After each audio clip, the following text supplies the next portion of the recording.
Hi, everyone. Hi, it's Akia here. Thank you for visiting my page.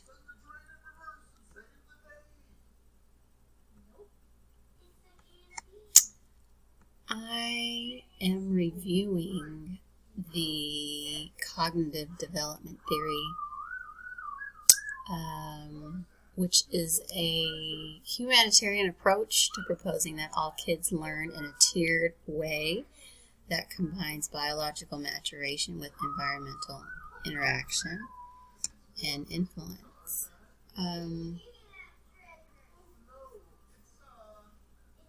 So over here on the left, these stages of development that are universal to all children, regardless of language, location, background, orientation, religion.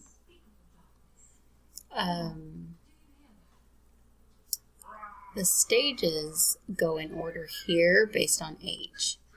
0 to 2, 2 to 7, 7 to 11, and 12 and up.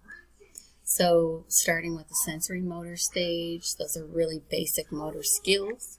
The 5 senses are awakening to life here on this earth. Bodily functions, there's a lot of eating, a lot of pooping, a lot of sleeping, some farting, some burping, some giggles and smiles, a lot of eye gazes, reflexes, and reactions to safety and care. Pre-operational stage from 2 to 7 years old involves simplicity and curiosity, lots of questions, and egocentrism, just like, why can't I don't care that you're running late, or what anybody else is doing. These bodily functions are taking priority, and a child just doesn't understand the weight of the world. It's really understandable.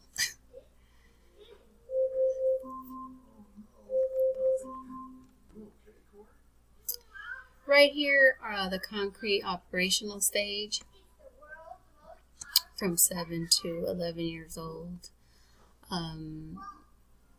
Is when children develop more personal awareness, uniqueness, my family, my house, my details, my personal life, and literacy really has the capacity to bloom depending on environmental interaction. There's grouping, sorting, categorizing people, math, environment, behaviors. The formal operational stage is ages 12 plus, and it's an analytical stage of predicting and imagining outcomes and behaving according to desired outcomes. A lot of situational testing. Over here, I'll go to the green box, which is discovery learning. Learning is active, it's not passive. People have to experience in order to learn more and expand their skills and knowledge. The more hands-on, the more travel, the more conversations with different people. Varied conversations will offer new information. And so that leads me over here to schemas, the orange boxes. Schemas are a person's point of view, how they make sense of the world. And through various experiences, there's accommodation and assimilation.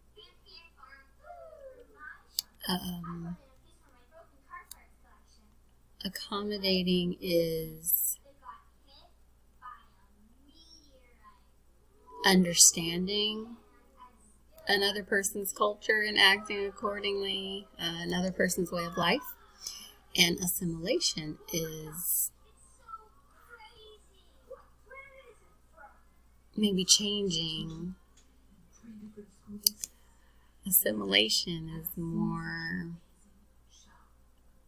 reinterpreting another person's point of view so it really doesn't interrupt your own.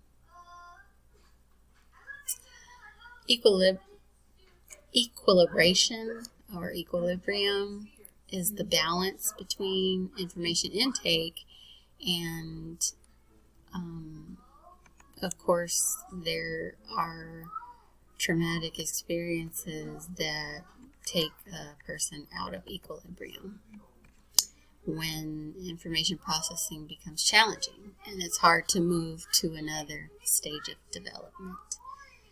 My last box to explain down here on the bottom right involves genetic epistemology, which is how this entire learning theory was developed.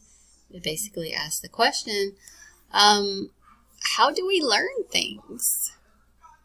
And so this theory went to answer that.